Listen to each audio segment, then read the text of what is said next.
मेरे जो वालिद थे, मैंने जैसे बताया बहुत पढ़े लिखे थे, तो उन्होंने बहुत गरीब भी थे, उनको कभी कोई नौकरी नहीं मिली, हार्डली उनके पास पैसे होते थे। जो भी बिजनेस उन्होंने शुरू किया, इतनी तालीम हासिल करने के बाद भी वो फेलियर ही रहा।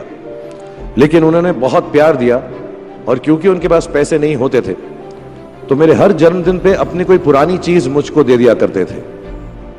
तो पहली पुरानी चीज जो, और बहुत बड़ा चढ़ा के उर्दू में अच्छे अच्छे अल्फाज यूज करके मुझे इंप्रेस करते थे कि बहुत अच्छा प्रेजेंट दिया है मुझको।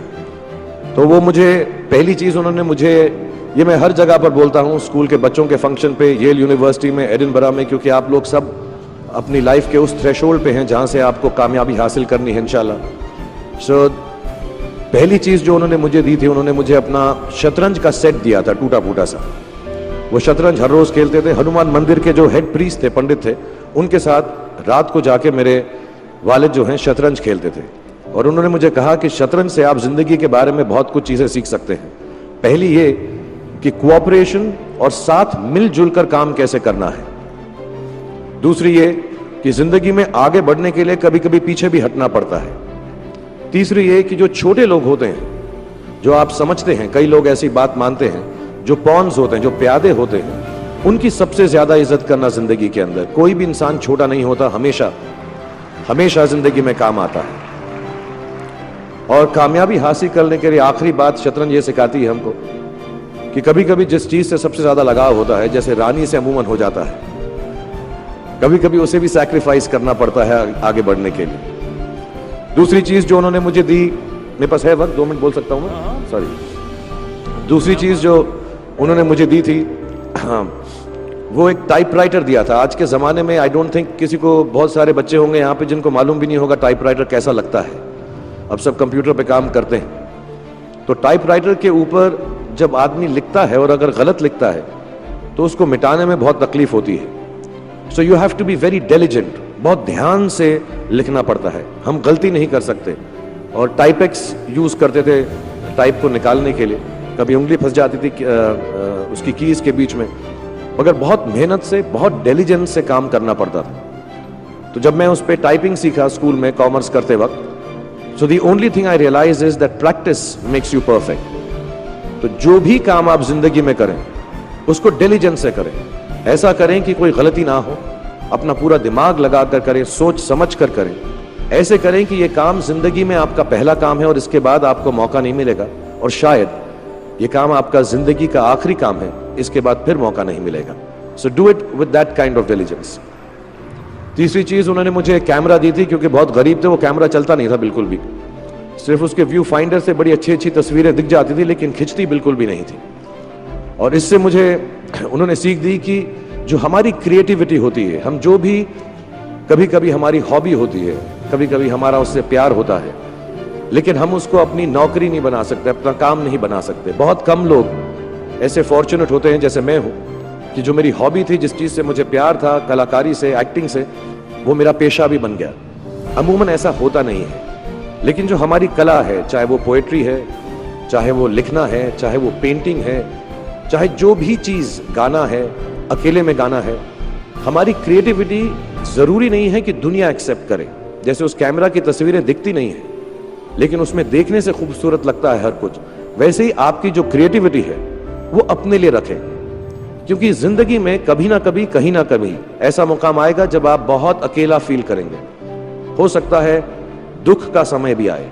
उस वक्त आपकी जो क्रिएटिविटी है वो आपकी सबसे अच्छी दोस्त होगी, दुनिया उसको माने या ना माने।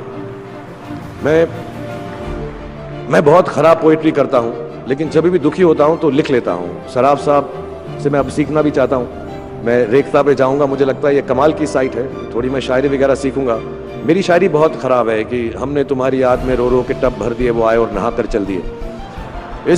इस लेवल की पोएट्री है। लेकिन जब दुख होता है, ये भी बैठकर जब लिखता हूं तो बहुत दिल को शांति मिलती है। आखिरी चीज मेरे वालिद ने मुझे दी थी, वो दोनों मिक्स है। मैं जल्दी खत्म करता हूं क्योंकि आप लोगों के पास वक्त नहीं है, आप लोगों को अपनी डिग्रीज लेनी है, सोच रहे होंगे इतना वक्त जाया कर रहा है हमारा ये। तो मैं जल्दी से बताता हूं। एक, उन्होंने मुझे कहा एक सेंस ऑफ ह्यूमर हमेशा रखना जिंदगी में। हंसते हमेशा रहना, एक चाइल्ड लाइक इनोसेंस जरूर रखना। जैसे एक छोटे बच्चे की जो एक इनोसेंस होती है, जो उसका दुनिया की तरफ जो नजरिया होता है बड़ा इनोसेंट सा होता है, उसमें कोई खामी नहीं होती, गलती नहीं होती, अभी दुनियावी बातें नहीं आई होती, तो वैसे ही रखना। कई बार बचपन में मैंने जब बदतमीजी की या कोई गलत काम किया तो उन्होंने सेंस ऑफ ह्यूमर से मुझे बचाया। और जिंदगी भर अगर आप अपने ऊपर, अपने हाल पे, दुनिया पे, क्योंकि लोग आपसे हर कोई बात कहेंगे, अच्छी बात भी कहेंगे, बुरी बात भी कहेंगे, क्योंकि लोगों का काम है कहना। अगर आप उसको एक सेंस ऑफ ह्यूमर से देख सकेंगे तो जिंदगी जो है बहुत बेहतर रहेगी। And last not the least, what my father gave me, what my mother gave me and what your parents have given you, आपके जो पेरेंट्स हैं जो आपको दिया है, वो सबसे बड़ी गिफ्ट है, गिफ्ट ऑफ लाइफ। जिंदगी की जो जिंदगी एक खुद ही सबसे बड़ा तोहफा है हमारी जिंदगी, और उसको वैसे ही ट्रीट कीजिए। जिंदगी के अंदर जो भी मुकाम आए, जैसी भी चीजें हो, अच्छा हो बुरा हो, कभी अंधेरा हो कभी उजाला हो, हर चीज को रिस्पेक्ट कीजिए और जिंदगी में ग्रेस रखिए हर इंसान की तरफ। हर इंसान जो भी आपसे जो भी बात करेगा वो अपनी मुसीबत के हिसाब से करेगा, अपनी हैसियत के हिसाब से करेगा। कभी गलत बात भी बोलेगा, ऊंची बात भी बोलेगा। जब आप काम करेंगे, जब आप बड़ी बड़ी कंपनीज के अंदर नौकरी हासिल करेंगे, आपका हमेशा झगड़ा रहेगा, जो मेरा जूनियर है वो ऐसी बात करता है, मेरा सीनियर जो है ऐसी बात करता है। लेकिन सब जो हैं जिंदगी से जूझ रहे हैं, इस जिंदगी में कुछ बनने की कोशिश कर रहे हैं। सो वो ग्रेस जो है, वो लीवे जो है, हर किसी को दीजिएगा जो आपके साथी हैं, जो आपके साथ साथ काम कर रहे हैं, जो आपका साथ काम नहीं भी कर रहे और जो आपका साथ नहीं भी दे रहे। ग्रेस से बड़ी चीज आप जिंदगी को वापस नहीं लौटा सकते। ये 4-5 चीजें याद रखिएगा। याद रखिएगा, नहीं रहे तो कोई बात नहीं। आप लोग बहुत कुछ अभी इस जगह पर इल्म हासिल कर चुके हैं और मुझे उम्मीद है और मुझे यकीन है कि आप जो भी करेंगे जिंदगी में बहुत कामयाब होंगे। और फिर से मैं मौलाना आज़ाद नेशनल उर्दू यूनिवर्सिटी का शुक्रिया अदा करना चाहूँगा कि मुझे यहाँ पर बुलाया, आपसे मुखातिब होने का मौका दिया। थैंक यू वेरी मच, बहुत बहुत शुक्रिया। और आप, मुझे मालूम है कुछ टीचर्स जो होंगे यहाँ पर बैठे होंगे जो आपके फेवरेट नहीं भी हैं, जो बहुत स्ट्रिक्ट होंगे, डांटते भी होंगे आपको, उनको सबसे ज़्यादा याद रखिएगा जब आप इस यूनिवर्सिटी से बाहर जाएंगे, क्योंकि जो सबसे ज़्यादा टीचर आपसे स्ट्रिक्ट थे वो एक्चुअली सबसे ज़्यादा आपसे प्यार करते थे। Thank you very much for having me here.